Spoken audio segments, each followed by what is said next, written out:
This could quite easily be the perfect gaming monitor.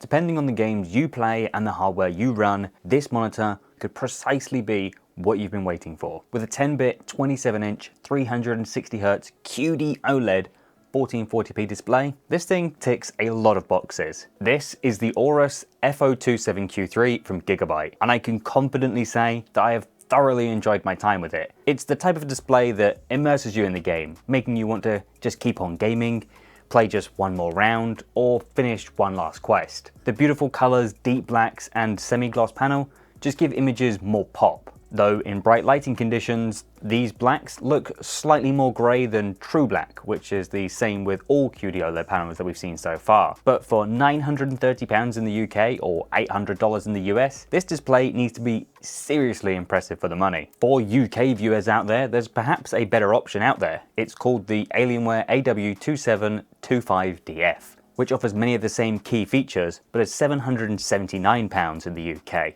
In the US, however, that same display is $899, but in my opinion, the Alienware is actually the inferior display if you look at just the spec sheet alone. As pricing can fluctuate if you find any of these extra features available, you want to know what sets these two monitors apart. The FO27Q3 has a built-in KVM, which allows you to easily switch between devices using one set of peripherals. It also has two 5-watt speakers that are pretty underwhelming, but definitely usable. The Alienware doesn't include any speakers, so that's definitely a plus for the Gigabyte if you care about those. The Dell AW2725DF also lacks a USB-C output for display, though it does include a DisplayPort to USB-C cable in the box. The Alienware also has 2 DisplayPorts and 1 HDMI, compared to 2 HDMI and 1 DisplayPort on this Aorus model. So you can just use the USB-C port with the DP Alt on the Aorus model as well. There's also a model from MSI, the MPG271QRX, but that too lacks speakers, though it does support a USB-C display output. But that's enough spec sheet comparing. Let's start looking at the FO27Q3 a little bit more closely and start things off with the exterior. From the front of it, it doesn't look too gamery other than the wide stance of the stand. On the rear, there's some subtle RGB lighting, nothing to light up your wall, but a neat little inclusion, and you can always just disable it in the menu if you wish to. The stand has plenty of adjustment,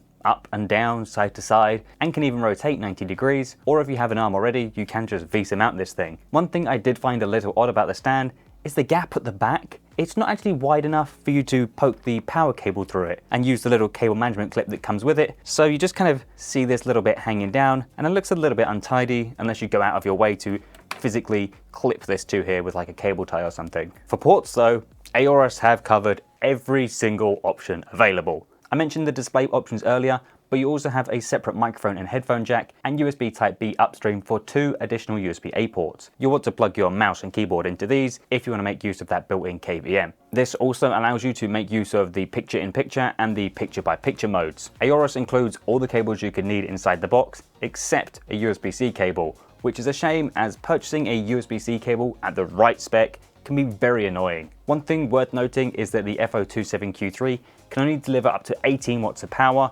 over its USB-C connection, which isn't ideal for most laptops. Compared to the MSI MPG271QRX, that can deliver up to 90 watts over USB-C. Along the bottom, there is a joystick for navigating the menus, which doubles as the power button if you hold it. The button to the left of the joystick will switch to your KVM, while the button to the right is a little bit more interesting.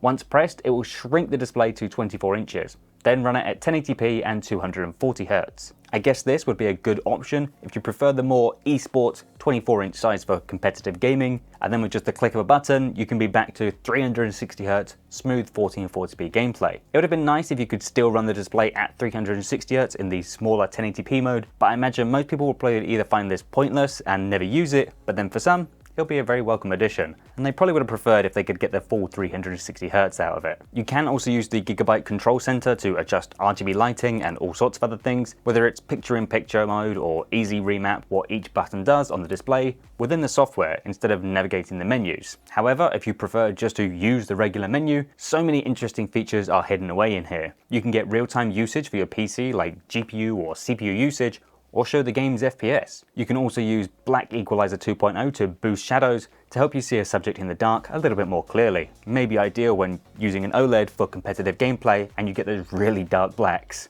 You can also enable the classic cheek crosshair, or even go one further and add a 4x zoom to the center of your screen or even enable night vision. I mean, I'll never use any of these kind of features that monitors seem to keep throwing in, but I'm interested to see if you guys have. So let me know in the comment section down below if you've made use of them. And whilst you're heading down there to leave a comment, feel free to click that like button and get yourself subscribed. I've got a lot of videos planned and it's only going to get busier and busier as the weeks and years go on. For day-to-day usage and productivity, there's a lot to like about these QD OLED displays. The FO27Q3 uses a Generation 3 Samsung QD OLED panel, which improves the sub-pixel layout, making the text fringing seen on previous generations much less noticeable on the new ones. Inside the box, you also get a piece of paper with the results of the color calibration that each monitor undertakes before leaving the factory. And with a delta E of less than 2 and DCI-P3 coverage of 99%, that makes this display more than suitable for video or photo editing. You also have the option to choose between different modes for a more uniform brightness mode, which can make bright white windows less jarring when opening,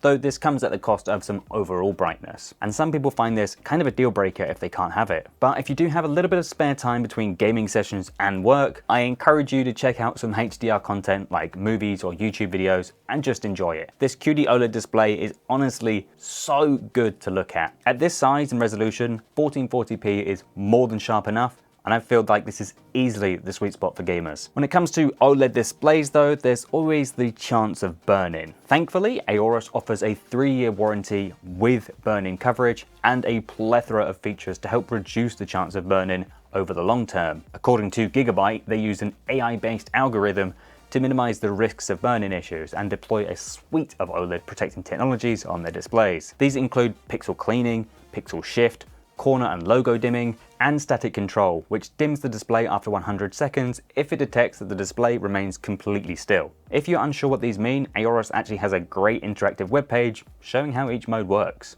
Gigabyte also released a new firmware update for the display last week, which fixes the issue with Pixel Clean being unable to auto start in standby mode. This is great news, as all you need to do is just make sure that your PC is connected with a USB cable to the display and download their update from the website. When it comes to gaming though, this is where this display absolutely shines. As a result of Gigabyte making use of the newest generation of Samsung panels, that makes this thing super bright, with a peak brightness of 1000 nits in the HDR game mode. With support for VESA Display HDR True Black 400, you can get those true pitch black moments in games and bright, vibrant explosions or effects. And then when it comes to response times, well, it's an OLED. So as you can see, thanks to my OSRTT tool, it's literally a wall of green across the board.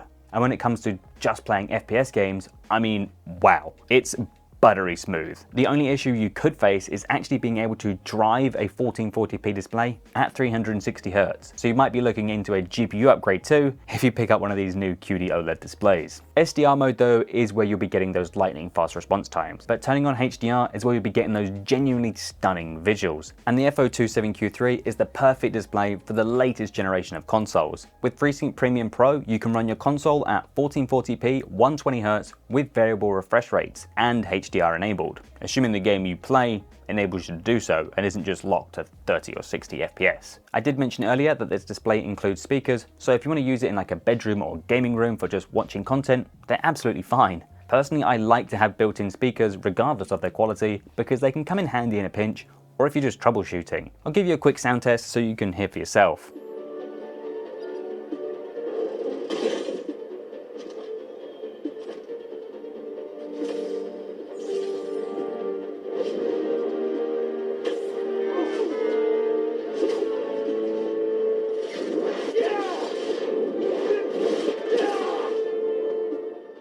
There's something really cool about testing and trying out a monitor like this, but the saddest part is that you know you're going to have to say goodbye after a couple of weeks. If I'm honest, there's nothing I can say about this monitor that I just don't like. I usually love to complain and just nitpick over such minor things. The only real thing that comes to mind is that the power cable doesn't quite squeeze through the monitor stand and that the power delivery of the USB-C is only 18 watts. Now for a hybrid laptop and desktop user, that could ultimately be a deal breaker and may encourage you to look at the MSI model instead for its higher power delivery. Or you grab the 32-inch 4K model for around £1,250, which allows for 65 watts of power delivery over USB-C. Fingers crossed we might get a review of that display soon, so get subscribed for that. At the end of the day, it all comes down to price though. If the Alienware or MSI model is cheaper and you don't care for the added features of this Aorus model, then I'm pretty sure you'll be happy regardless. All three displays use the new Gen 3 QD OLED panel from Samsung and will make your jaw drop in the latest AAA games. However,